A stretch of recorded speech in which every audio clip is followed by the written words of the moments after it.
Gente, voltando aqui do nosso intervalo, vocês não imaginam quanto eu já dei risada, viu, com esse rapaz aqui, porque ele tem história, ele quer contar as histórias tudo fora. Tem que contar agora para vocês saberem, não é isso?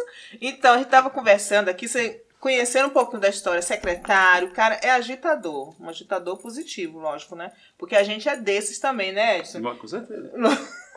E aí, você estava falando sobre o Nunes, e aí, como é que é essa coisa, como é que você identifica forma essas redes, como é esses empreendimentos? Você identifica como? Bom, geralmente você procura pelas pessoas na periferia, sim, que fazem alguma coisa e tal. E geralmente ele quer trabalhar sozinho. Eu sempre falo a ele que é melhor trabalhar em rede do que trabalhar sozinho, porque a gente dinamiza processos, né? E aí, assim, essa dinamização trouxe para mim o processo de estudar isso de forma mais objetiva.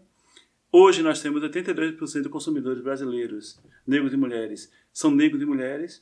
E lá as grandes marcas, que são redes, colocam tudo, né? Eles colocam TV, eles colocam computador, colocam moto, celular. Eles colocam tudo lá, porque nós sabemos fazer economia. Sim. Não é? Então eles colocam isso lá por conta disso. E aí, assim, nós somos hoje 62% de quem tem CNPJ, depois do fenômeno do empreendedor individual. Sim. Né? Que parece que é ruim, mas tem outra hora que parece que é bom. E tal. E aí, o que é que a gente vai fazer com isso? Então, é muito tentando provocar as relações a partir desse processo. Né? Eu acho bacana as feiras que estão acontecendo, mas eu acho as feiras muito pequenas, minúsculas, para a nossa potencialidade. Porque as feiras têm 30 empreendedores ali. E, geralmente, muito pouco deles são da periferia. Não é? Então, e você tem a periferia, tipo Liberdade, Pau da Lima, que são imensos empreendedores e que não estão associados a esse processo. Né? Aí a gente está construindo, por exemplo, a rota afrofeminina de turismo na Liberdade. Sim. Então tem algumas mulheres pontuais, tem homens pontuais. Ontem eu estive lá, a gente tomou café, foi ver alguns lugares, a gente vai soltar isso daqui a pouco. A gente está construindo a rota civilizatória do samba, através de Vicente Depô, que é um cara que já fez muito samba aqui e tal.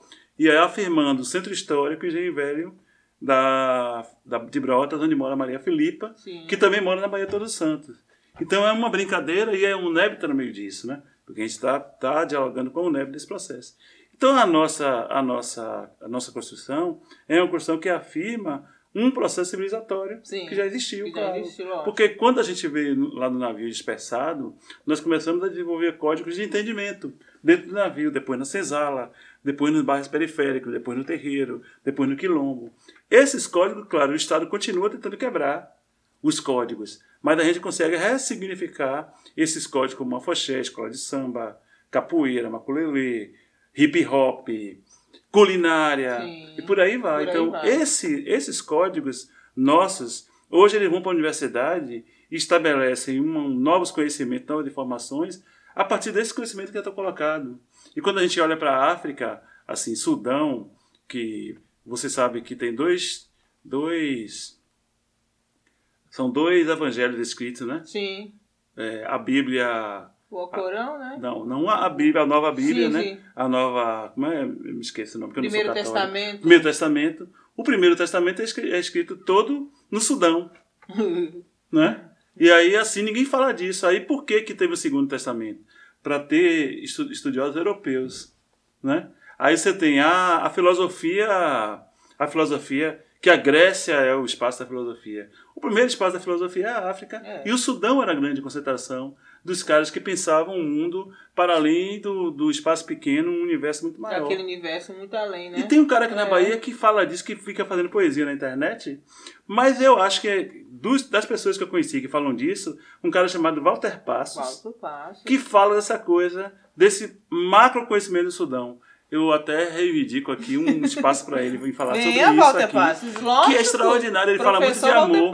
Ele fala muito de amor na internet, né? Mas ele tem esse conhecimento que eu sou... Ele foi o primeiro professor de história, fazendo uma ressalva aqui, que disse que o país mais negro, a maioria dos negros não estão na África, estão na Índia. E ele prova isso. Isso. E ele prova isso. Que às vezes a gente fala que Salvador é a cidade mais negra da África. Não é a África, é a Índia que tem mais negros. Isso. Ele traz isso aí, professor Walter Passos. Está convidado, viu? Está aqui, ó, do lado dele. Mas, sim. Mas aí, assim, essa história do El Mundi tem que recortar nisso. Tem. Não é? tem que recortar no terreiro, tem que recortar no quilombo, tem que recortar nos bairros periféricos, e a luta maior no bairro periférico mesmo, né?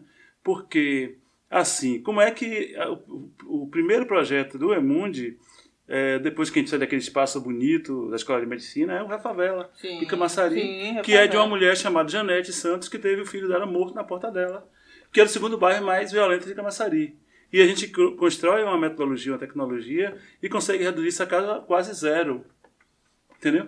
Quer dizer, e como é que a gente faz isso? É olhando para a iluminação, é olhando para o meio ambiente, é olhando para transporte, é olhando para essas coisas. Nós temos um projeto chamado Bairro Afirmativo, que não está mais lá, o dela é o primeiro bairro afirmativo do Brasil, que trabalha estatuto, empoderamento feminino, Lei Maria da Penha e tal, e vem construindo isso nas relações com a defensoria, com a coordenadoria. E aí a gente vai fazendo isso. Isso pode ser replicado na Liberdade, isso pode ser replicado em vários lugares. 7 de abril, em tudo que eu quero. Aí a gente está fazendo isso, que eu compreendo que aí tem o Mãe 100%. O que é o Mãe 100%? É um intricado entre as mães que são professoras, educadoras, delegadas e tal, com a mulher que está lá na periferia. Esse diálogo, essa possibilidade. Né? E aí a possibilidade tem que trazer campanhas, possibilidades objetivas e tal. Então, o Refavela tem 3 braços hoje. Um que é o Bairro Afirmativo, que é o primeiro, o Mãe 100%, e o outro braço é a Rota da Lama Preta, que é o início civilizatório de Camaçari, na sede que ninguém falava. Que é a fazenda Olhos d'Água, onde Solange tem o terreiro dela. A fazenda pegava toda aquela região ali.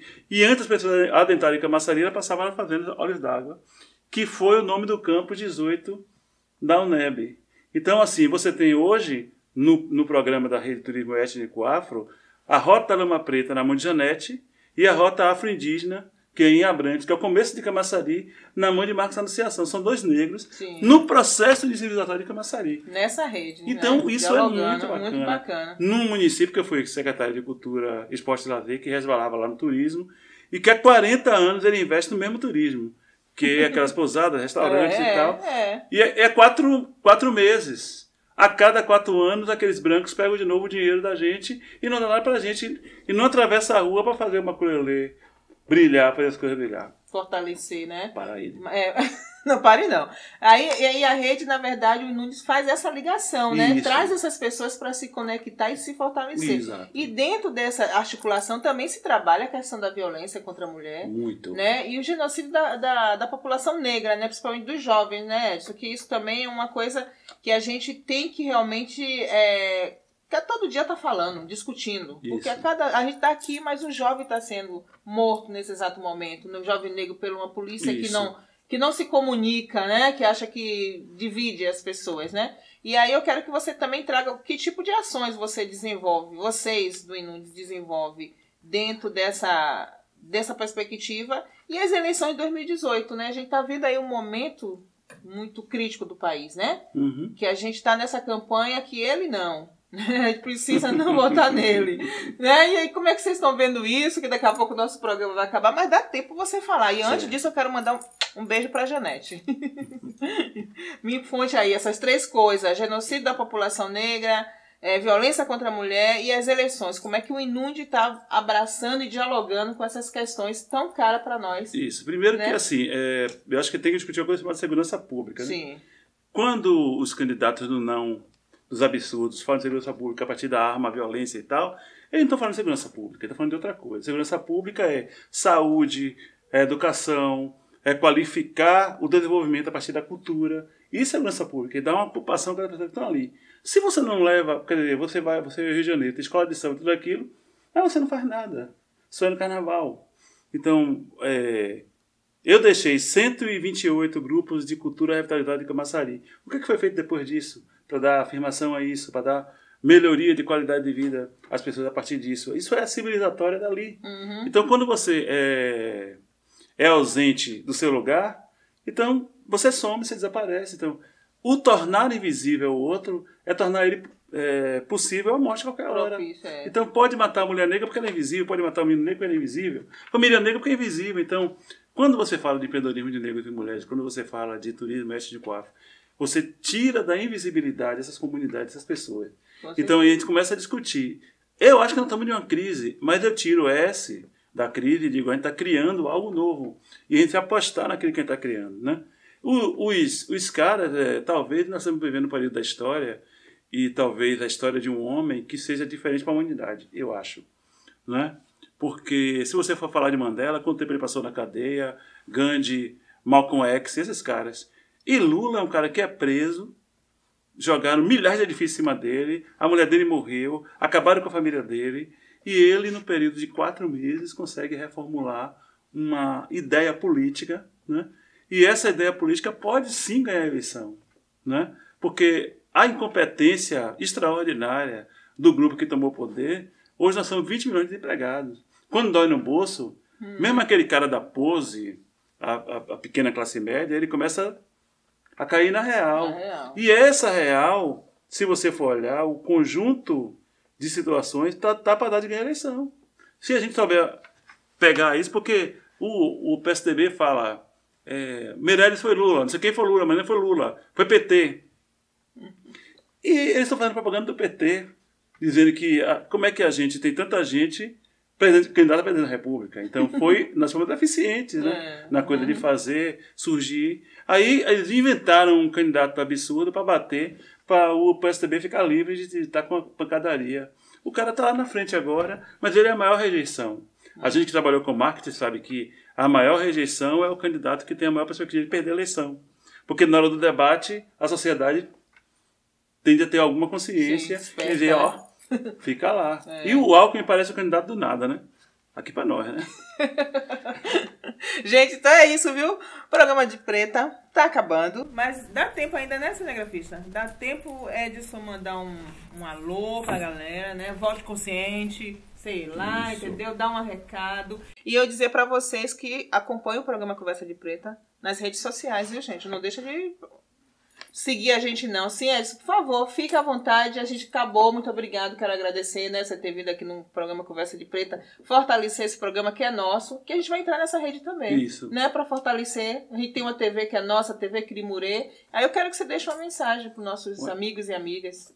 Primeiro eu queria convidar todo mundo para essa próxima quinta-feira agora, nós estarmos lá na UNEB, sim, que é no antigo Instituto Mauá, que a gente está com o primeiro encontro de tecnologia e inovação, trazendo a tecnologia de Dina, a tecnologia de Cristiano, a tecnologia de Letícia lá em Santo Antônio Jesus. Então essas tecnologias vão estar lá. Ainda que elas não estejam, mas a tecnologia vai estar lá, mostrando que a gente está produzindo papo de axé lá em Lauro de Freitas. Então é muita coisa que está produzindo. Mas também estamos produzindo palmilha que está curando gente de Parkinson. A gente está produzindo estruturas de recuperação de saúde via tecnologia, com informação de tecnologia. O Sérgio Moraes vai estar lá. E estamos reproduzindo estruturas de construção nossa do passado para agora.